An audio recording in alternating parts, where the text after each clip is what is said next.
Line होता है वो उससे उड़ते हुए वहां से भागने की कोशिश करता है। तो हाउटियान फौरन से अपने सोल पेट्स को वापस बुलाते हुए मोई से कहता है कि चलो। तो मोई फौरन से अपने जायंट फॉर्म में आ जाती है और हाउटियान उसके ऊपर बैठकर यांग जी का पीछा करना शुरू करता है। और इस तरफ हाउटियान का सीनियर ब्रदर जब वहां पे पहुंचता है तो लिंगी उससे कहती है कि मैंने तुम्हें कहा भी था कि हमें वापस नहीं जाना, हमें गोंगलो सिटी वापस जाना है और वहां पे जाकर यंग मास्टर का इंतजार करना है, वो खुद ही वहां पर आ जाएंगे। और इस तरफ किंगर कहती है कि मैंने आज से पहले अपनी लाइफ में कभी भी इस तरह की फाइटिंग स्किल्स नहीं देखी।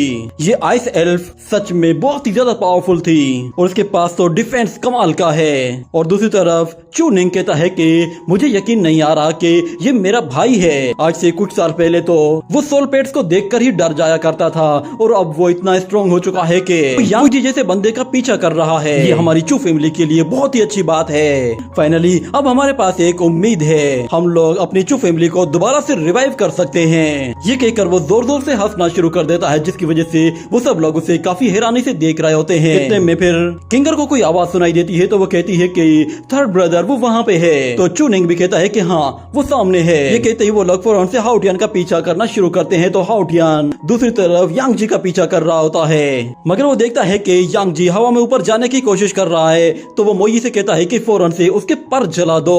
ये ब्लू फायर के जरिए उस पर हमला करना शुरू कर देती है। तो यांग जी उस फायर से बचते हुए उस पहाड़ से दूर निकल आता है और उसे लगा कि शायद अब वो लोग उसका पीछा नहीं कर पाएंगे क्योंकि आगे जमीन है ही नहीं। वो हाउटियान से कहता है कि तुम्हारे पेट्स मेरी उम्मीद से ज्यादा ताकतवर निकले हैं, मगर मुझे नहीं लगता कि तुम अब मेरा पीछा कर पाओगे। अगर तुम में हिम्मत है तो फिर आगे बढ़कर दिखाओ, क्योंकि आगे तुम्हारे एक मौत खड़ी है। तो दूसरी तरफ हाउटियान कहता है कि ये हाइट ज्यादा बड़ी नहीं है। ये कहने के बाद वो मोई से कहता है कि चलो। मोई फौरन से एक जंप लगाकर ऊपर आने की कोशिश करती है। ये देखकर यांग जी की भी आंखें खुली की खुली रह जाती हैं और हाउटियान पलक झपकते ही उसके बिल्कुल सामने आ जाता है और उस पर फायर एनर्जी अटैक करने के लिए अपने हाथों से फायर जनरेट करता है, जिस पर यांग जी कहता है कि तुम पागल हो गए हो। मगर हम देखते हैं कि हाउटियान उस पर एक जबरदस्त आए स्प्लैश अटैक कर देता है, जिसकी वजह से यांग जी की बॉडी में आग लग जाती है और वो अपने सोल पेट के साथ जलते हुए सीधा नीचे जाने लगता है। और दूसरी तरफ हमें हाउटियान और मोई को दिखाया जाता है। वो लोग काफी खुश होते हैं, मगर अचानक से उन्हें कुछ सुनाई देने लगता है जो कि उनका बैलेंस बिगाड़ देता है और वो लोग नीचे गिरते हुए कुछ दरख्त की टहनियों से टकराते हैं। और इतने में फिर हम देखते हैं कि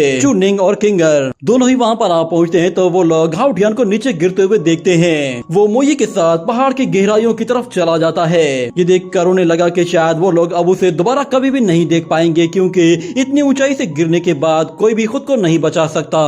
और फिर लिंगी उन लोगों से कहती है कि क्या हम लोग अब अपने शहर की तरफ आगे बढ़ सकते हैं। तो चू निंग कहता है कि हाँ, मगर हमें जरा अफसोस मनाने दो, क्योंकि हम लोगों ने अपना सबसे प्यारा ब्रदर खो दिया है। मगर लिंगी उन लोगों से कहती है कि हमें फौरन से वापस जाना है और हम लोग वहाँ पे जाकर अपने मास्टर का इंतजार करेंगे। मुझे उम्मीद है कि वो जल्दी वहाँ पे आ जाएंगे। ये बात सुनकर किंगर हैरान हो जाती है और वो कहती है कि इस लड़की को देखकर तो ऐसा लग रहा है कि जैसे इसे पूरा यकीन है कि हाउटियान जिंदा है और वो जल्दी वापस आएगा। ये कहने के साथ ही ये सीन यहीं पे ही कट हो जाता है। अगले सीन में हम लोग हाउटियान को देखते हैं। वो उसी पहाड़ की तरफ देख रहा होता है और कहता है कि शुक्र है कि इस पहाड़ पर कुछ दरख्त मौजूद हैं जिन्होंने मुझे सपोर्ट प्रोवाइड कर दी। वो मोई से कहता है कि चलो हमें कुछ खाना खाना है और फिर इस ब्रोकन फॉरेस्ट को क्रॉस करना है। पता नहीं हम लोग वहाँ पे कब तक पहुँचेंगे। वैसे मैंने ब्रोकन फॉरेस्ट के बारे में सुना है कि यहाँ पे बहुत ही हाई लेवल के बीस्ट रहते हैं। अगर सच में हमें कोई रास्ते में बीस्ट मिल गया तो फिर हम उसे अपने साथ ले जाएंगे।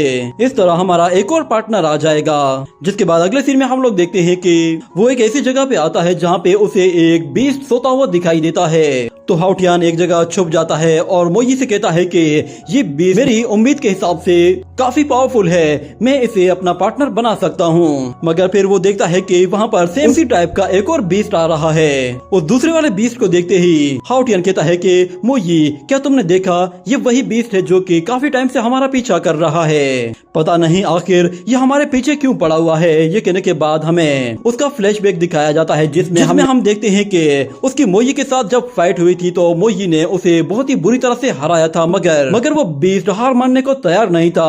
उसकी विल पावर इतनी ज्यादा स्ट्रॉन्ग थी कि हर बार मार खाने के बाद